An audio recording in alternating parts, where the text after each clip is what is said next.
Thursday, March 7th, 2024. Written by David Mwaura. The first time I experienced El Niño rains in Kenya was 1997. My village, being located on a hilly place, was not spared.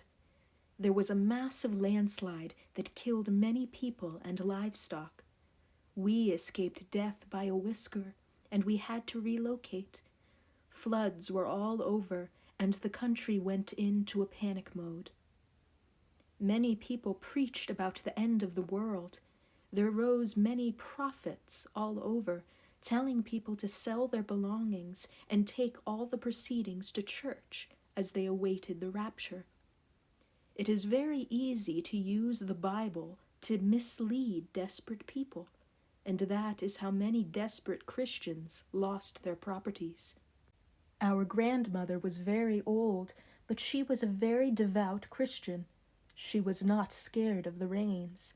She used to remind us that God made a promise never again to destroy the world with waters. Today, I admire the faith of our grandmother.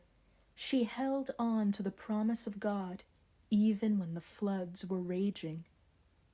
The book of Genesis, chapter 9, verse 11.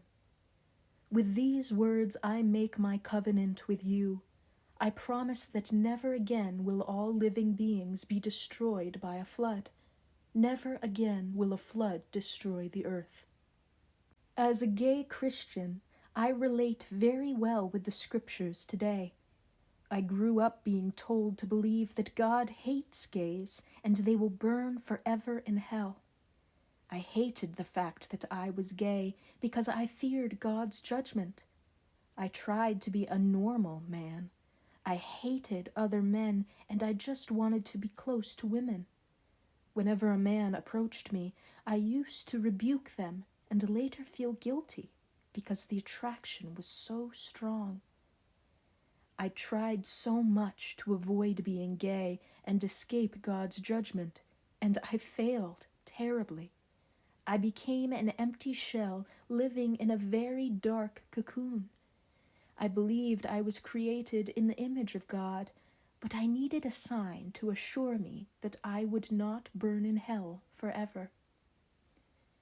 The rainbow was the sign that God used to assure Noah of their covenant.